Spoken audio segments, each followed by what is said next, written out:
Channel 24-এর খুলনার আঞ্চলিক প্রধান প্রতিবেদক মামুন রেজা আর নেই। শুক্রবার খুলনায় নিজ বাসভবনে অসুস্থ হয়ে পড়েন মামুন রেজা।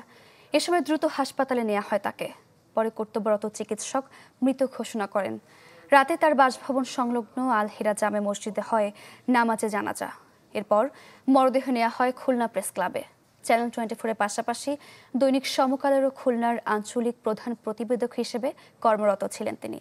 তার মৃত্যুতে খুলনা বিভাগ সহ বিভিন্ন জেলার সাংবাদিকরা শোক জানিয়েছেন। আজ বাদ জোহর খুলনার দিঘলিয়া উপজেলায় ব্রহ্মগাতি গ্রামে পারিবারিক কবরস্থানে দাফন করার কথা আছে সাংবাদিক মামুন রেজাকে। আমার প্রাণের প্রিয় ছিল মামুন, কত আদরের কত স্নেহের। তারা এইভাবে চলে যাবে আমরা কখনো ভাবতেও পারিনি। আমি তার সঙ্গে দীর্ঘ দিন একসঙ্গে কাজ করি। আমার কখনো তার সহকর্মী মনে হয়নি, আমার বড় ভাইয়ের মতো ছিল। এবং এভাবে চলে যাওয়া খুব কষ্টের। তিনি একটু অমায়িক, একজন খুবই ভালো মনের মানুষ ছিলেন, একজন ভালো সাংবাদিক ছিলেন। নিজের কাজের পাশাপাশি বিভিন্ন লোকের কাজ নিয়েও তার কাছে আমরা গেছি, সাথে সাথে সে কাজটা করে দিছে। আসলে আজ মামুনের মৃত্যু আমাদের দিঘলিয়াবাসীর জন্য অনেক বড় ক্ষতির সম্মুখীন হলাম আমরা। আমরা সরাসরি চলে যাব খুলনাতে। যুক্ত হচ্ছেন সহকর্মী তৌহিদুর রহমান। তৌহিদ,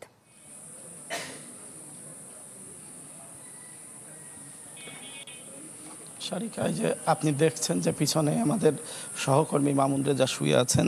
জোহরবাদ আপনি যেটা জানাচ্ছিলেন যে জানাজা শেষে তাকে পারিবারিক গোরস্থানে তার মায়ের পাশে দাফন করা হবে এবং ইতিমধ্যে তার কবর খনন সহ প্রস্তুত করা হচ্ছে এবং এখানে একটি হৃদয় বিদারক পরিবেশ বিরাজ করছে। গ্রামের মানুষ সারি সারিভাবে আসছেন এবং চোখের পানি ঝরাচ্ছেন। সকলে আপনি খবরেও যেটা বলছিলেন যে সেরকমই একটি ব্যাপার, যে সকলে একটি কথা বলছেন যে সাংবাদিকতার যে সমাজের যে কল্যাণের জন্য যে সাংবাদিকতা দরকার, মামুন রেজা সেই কল্যাণকর কাজটি করতেন। অর্থাৎ তার লেখনির বাইরেও সাংবাদিকতাকে দিয়ে যে সমাজের মানুষের, বিশেষ করে মজলুম মানুষের উপকারে, অন্যায়ের বিরুদ্ধে কথা বলতে মামুন ছিলেন সোচ্চার এবং তার মৃত্যুতে এখানকার আপামর সব শ্রেণীর মানুষের মধ্যে শোক নেমে এসেছে। বিশেষ করে তার পরিবারে তার যে মাসুম বাচ্চা, চতুর্থ শ্রেণীতে পড়ে, তার একমাত্র সন্তান জাওয়াদ রেজা, সে বাবার কফিন জড়িয়ে বারবার মূর্ছা যাচ্ছে এবং সে আসলে কি হয়েছে সেটা বুঝতে না পারলেও তার চোখের পানি কিন্তু থামানো যাচ্ছে না। তার স্ত্রী এবং বৃদ্ধ বাবার চোখের পানিও কিন্তু এখানে থামানো যাচ্ছে না। গ্রামের সাধারণ মানুষও এসে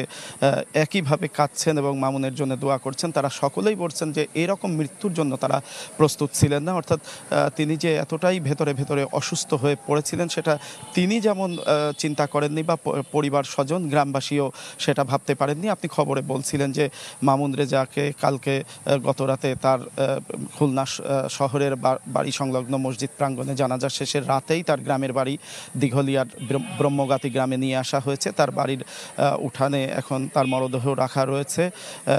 মানুষ আসছে। জোহরবাদ অর্থাৎ বেলা 1:30টা নাগাদ আশা করা যাচ্ছে যে জানাজা নামাজ অনুষ্ঠিত হবে।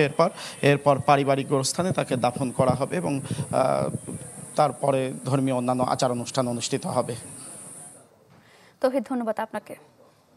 দর্শক, খুলনা থেকে যুক্ত হয়েছিলেন সহকর্মী তৌহিদুর রহমান।